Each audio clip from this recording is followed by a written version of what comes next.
Hello guys, welcome back again sa ating programang The Action Man. Mega love shoutout po sa ating mga viewers Luzon, Visayas at Mindanao all over the world. Especially mention po sa ating mga ka-action man at mga kakamping. So ito po mga ka-action, mga kakamping, no? So busy po tayo sa iba-ibang mga hearing, maging sa Senado, maging sa Quadcom hearing, mga ka-action. So may nagaganap na pala dito na umbagan. Muntik lang. Muntik nang mag-umbagan. Okay? So dito sa pagitan ni Mig Zubiri, ni Senador Mig Zubiri at ni Senador Cayetano ho, mga ka-aksyon. So ano po ba ang dahilan nito, mga ka-aksyon? Bakit mainit yata ang ulo ni Senador Cayetano dito kay Senador Mig Zubiri? Sus Mariosep, ito na sinasabi natin. Itong mga leader natin mismo ang nagpapakita ng minsan mainit ang ulo. Ay nako. Ito po, panoorin po natin muna itong eksena, mga ka-action, na eksena lang po ito. And then panoorin natin kung ano ba talaga ang punot dulo ng lahat. Under the rules, you have 1 day. Don't give me that Don't finish it then, pare. Pag lugar mo, ilang beses ka nakiusap sa akin eh. Huwag mo ako sigawan. Ilang beses ka rin nakiusap pa. Hanggang doon na. Nag-abroad ka ba eh. Anong gusto mo? Sindak ka ng sindak dito eh. Bakit? Sisigawan mo ako ng pakialam mo. Wala akong pakialam sa pupoto dun eh. Sinabi mo yun, just Interest mo lang iniisip ko eh. Gusto mo ipapa-50 ano mo kami? Sabi ko sa'yo, pare, baka pwede makiusap. This is too important.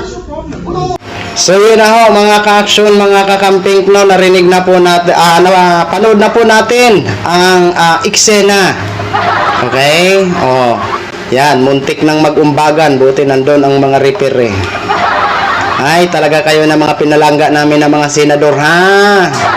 Kayo ang nagpapakita ng ito po, mga ka-action, ano ba ang punot dulo niyan? So ito po, panoorin po natin.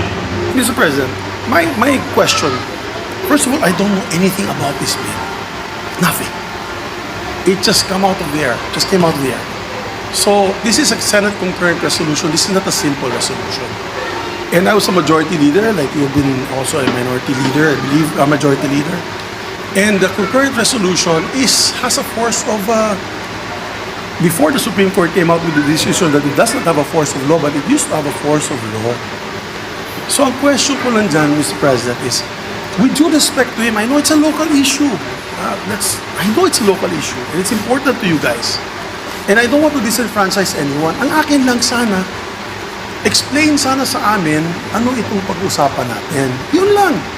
And I asked a colleague who represents particularly you before these 10 EMBO barangays. I asked her, and she also doesn't know what's going on. Due courtesy lang ba? Sort of some respect and due courtesy. Mr. Senate President, before that, am I correct that the former Senate President wants to move that we suspend the consideration of this concurrent resolution and discuss it tomorrow? If yes, then may I make a... Yeah, Mr. President, my question, first of all, I don't know anything about this bill. Nothing. It just came out of the air. So this is a Senate concurrent resolution. This is not a simple resolution. And I was a majority leader, like you've been also a minority leader, I believe, a majority leader.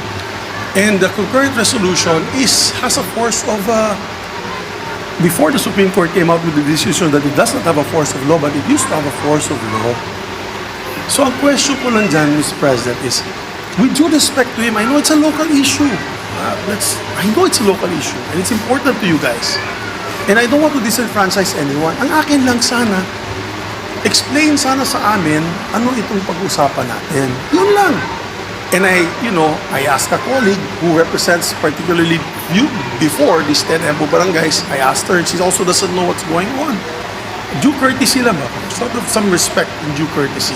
Yun lang akin, Mr. President. I have, again, if I raised my voice, it's because,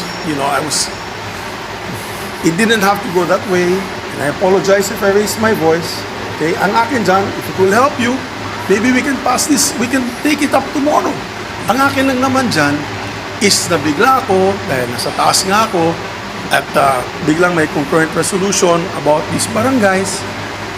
Wala naman sa agenda today, Mr. President. So, my appeal to the good gentleman is give us time to at least explain to us what it is all about. We have no caucus. We've never had a caucus since I asked for one at the beginning of the incumbency of the good Senate President.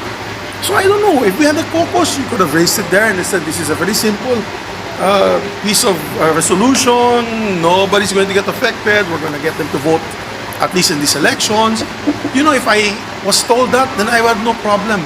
Pero biglaan eh. Ngayon ko lang nakita yung document here, just now, when I went down. So, that is all I'm asking because we're not the house of, you know, we don't want to be like other establishments na ano lang tayo, in the midnight hour we're passing measures. No, we're not like that. Senator Cayetano knows that. That's her pet peeve. She doesn't like to pass things in the middle of the night when nobody's around. I know that because we have traditions, and it's a time-bound tradition.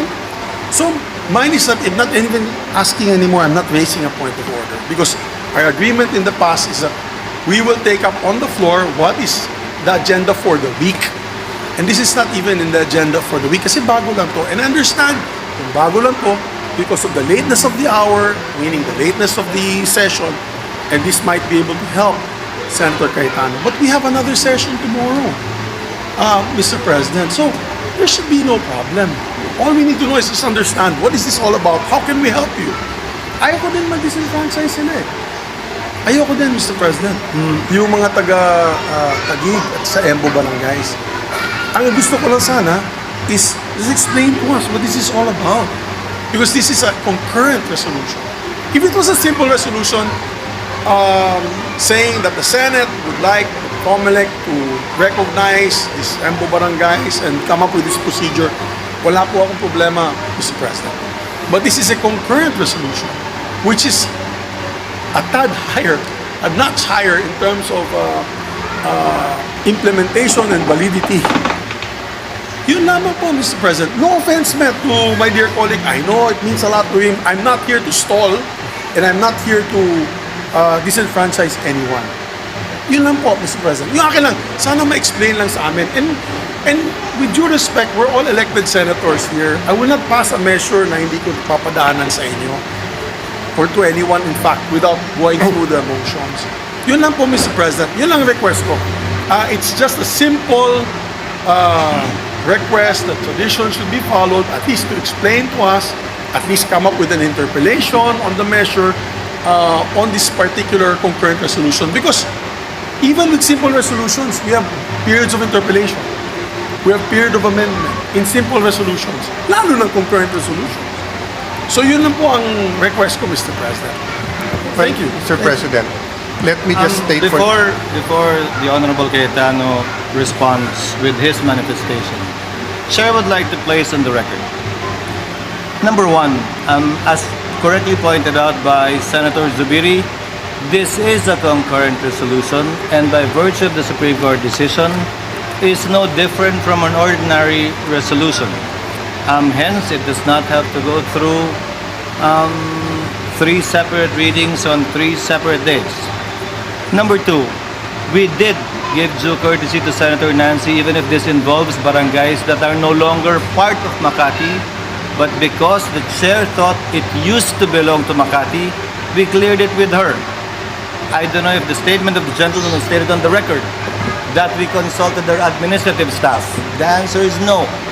We consulted the chief of staff named Christine and her head of legis named Isa, who according to them consulted the good senator about it, and the response was, she can confirm or deny the same tomorrow.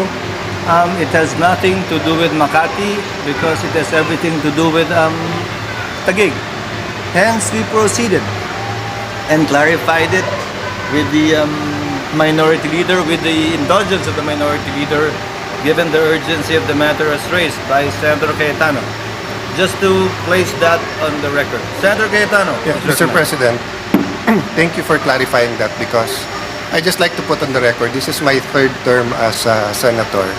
I've been a majority leader, minority leader. Never po ako nagpalusot ng kahit anong bill sa kahit anong oras. I know my responsibilities here. I know the rules. Lahat naman tayo hindi perfect. Siguro ilan lang sa kwarto na to and mostly they're from the staff ang memorize ang rules, no?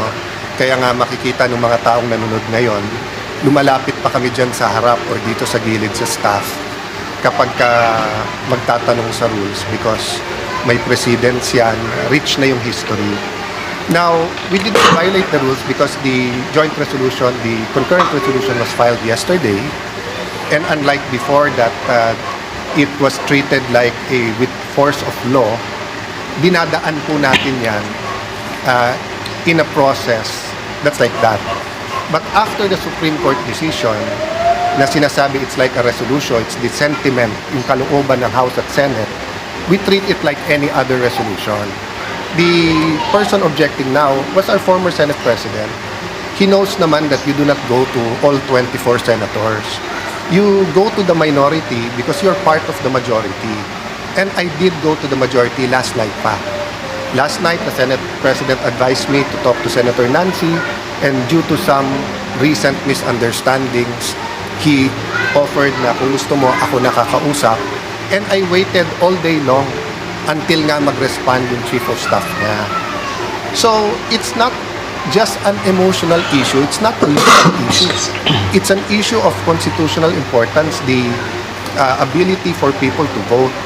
The good Senator Subiri said kung i-explain lang sa kanya, kaya nga ako lumapit sa kanya sa harap eh. Sabi ko, gusto mo explain? Sabi niya, bukas na.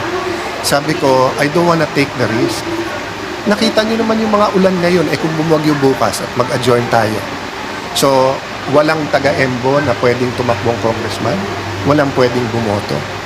This is a 5-page resolution. Very easy reading. I'm ready now to answer any of his questions or questions ni Senator Binay. If he apologizes for raising his voice, me too. I mean, I know it's still emotional for him. That's why ilang beses na nagsisigawan dito. Never ko siya in-approach. Never ko siya kinontra. Nakaupo lang ako dyan sa harap or dito or dun sa tabi ni Senator Tulfo. Tumatabi-tabi lang po ako. But that's why I humbly came to him kanina while he was on the phone with Senator Binay and said, can I explain this to you? Pwede ko ba i-explain sa'yo? Kung may question, so let's not come here and say na, hindi, bukas na to, ipaliwanag lang. I'm ready to explain it to him now. It's a very simple resolution. It's very simple. They are allowed to vote for mayor, vice mayor, councilors. Each and every one of them. But the COMELEC said they are now Taguig and they're not under Makati under the Supreme Court decision. At sabi ng COMELEC, you cannot vote for congressman. So, Congress is left with two things. Doing nothing or telling the COMELEC, if you ask us, you should let them vote and these are the districts. What's my basis for this is the districts? Both the official statistics and the hearings of the Sangguniang Panglungsod of the city of Taguig. It's that simple. This isn't a complicated bill. We all know naman pag nag-file tayong bill, your office takes judicial notice once it's read in first reading. So kahit ito'y concurrent resolution, may first reading to. Hindi kailangan lapitan yung 24, but if that is the pleasure of Senator Subiri, I humbly did that kanina. So but let's not make it appear that this is a simple, this is a complicated bill, this has implications, is ganito, and let's just wait till tomorrow. That's not true. Diba? The resolution is there. Diba? Nakiusap na lang, at sabi nga ni Minority Leader, please make it brief. For a simple reason. I think the Minority Leader and Senator Risa are up, 5-6 a.m. sa dami ng papeles. They usually go home from session 8-9 p.m. They have early hearings, but they're here. Diba? So sa akin, Mr. President, if the former Senate President heard me, I'm making an appeal. Not for myself. You know, wala akong vested interest dito in the sense that my wife as mayor, sinabi na ng COMELEC, pwede siyang tumakbo. And pwede siyang iboto sa EMBO. So with or without this resolution, wala tong epekto sa aking wife, sa vice mayor, sa konsehal. Ang epekto nito, wala rin sa kandidato naming congressman. Because with or without this resolution, yung kakampi naming congressman ay tatakbo sa District 1 at District 2, yung kapartido. Wala rin itong epekto sa katunggali naming congressman. Because with or without this resolution, tatakbo sila. Sino maapektuhan dito? Yung more than 200,000 na qualified sa EMBO na gustong tumakbong congressman at yung gustong bumoto ng congressman. And after June 30, saan sila lalapit for representation sa kanilang district? Right now, nahihilo na sila. If they go to the congressman of the 2nd District of Makati, possibly, I don't know his response, possibly, hindi na naman kayo sa Makati. If you go to the 1st or 2nd District of Taguig at hindi magkasundo yung congressman, mag-aagawan sila kasi pareho nilang hindi distrito. So this is a mere resolution saying the sentiment of Congress. If anyone here wants to say na I disagree, okay lang. If anyone here wants to say na hindi, dapat yung barangay na ganyan or wants to ask me a question, I'm ready as much as makakaya ko. Pero ang masasagot ko lang sa inyo, Mr. President, and this is for my, tinuturing ko rin kaibigan, kahit may heated, siguro naman, 1998 ko pa kasama si Senate President Zubiri. So siguro we're entitled one heated argument, which is tonight. No? Kasi 1998 ko pa naman siya. Madalas, magkaiba kami ng stand, pero hindi naman kami nagkakainitan. So if you're apologizing for raising, I also apologize for raising my voice, my friend. But, if this was Bukidnon, at hindi sila makakaboto, hindi sa i-give ko lang sa iyo eh. I'll stand there, I'll listen to you, I'll even help you kung hindi mo kasundo si Nancy. But yung nangyari tonight, ikaw na magsabi, di ba? You could have said 1 minute suspension, usap tayo. But yun nga, wala naman akong choice eh. If you guys want to wait for tomorrow, but if something happens tomorrow, di ba? What do I tell the people of Embu? Sorry, hindi kayo pwedeng tumakbong congressman kasi walang ginawa ang Senate. Di ba? Ang House are ongoing pa. Nandun si Mayor Cayetano together with the other officials of Taguig. Precisely nga, we don't want to wait till the last minute. I wouldn't risk anything that important to you, brother, to the last minute. So, kung merong kang pagtingin sa matagal natin pagsasama, let's debate on other critical areas that we really disagree. Eto naman, kahit tignan mo na mabuti, there's nothing hidden there. There's no hidden agenda. Una-una kung hidden agenda, tinago namin. Please take a look at the resolution. There's nothing there which isn't quite clear, factual, you can get from any website, di ba? But, let me just extend ng konti. We treat it as a bill. You call all the barangays. You call the COMELEC. They'll tell us everything we want to know na. We prefer a 3rd district. Gusto namin sa Taguig 3rd district. Bakit hindi? Madadagdagan kami ng congressman. Ang problema nga, may moratorium at hindi na aabot ng October 1 to eh. Di ba? Oh. So, what's the other option? The other option for us now is wag silang pabotohin. That will be the first time in Philippine history na meron taong bawal bumoto sa kanyang congressman. Meron nga tayong bill na yung overseas voting, payagan na rin sila sa local. Kasi sa ngayon, di ba, President, Vice President at Senadors yung absentee voting. May bill nga tayo na pabotohin sila. Eto na sa Pilipinas eh. Hindi makakaboto. It's not your fault, it's not my fault, it's not the Binay's, it's no one's fault because yung timing and circumstance ng Supreme Court decision and yung pleasure ng House na wag magdagdag ng miyembro. Some of them feel we're an exceptional case at dapat payagan. Hindi namin brinaso yun. And even if hindi, kung pusa sa loob nila magpasa ng 3rd district, hindi na kaya in 1 week. What will we do? Pipilitin natin by December or January na magpasa ng 3rd district. In the meantime, all the candidates in that area will know what to do. There will be no discussion on the issues, whether local or national. Diba?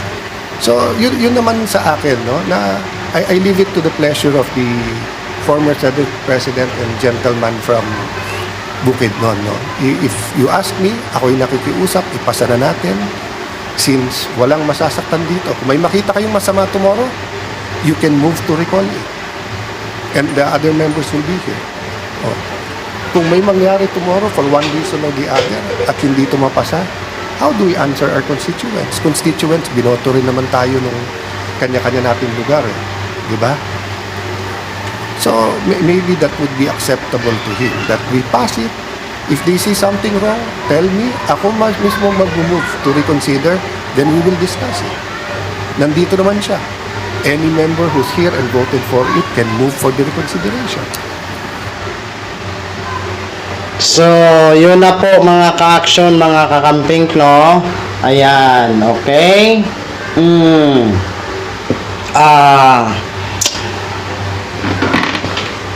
Si Cayetano may gustong isusulong na resolusyon regarding sa Imbo Barangays.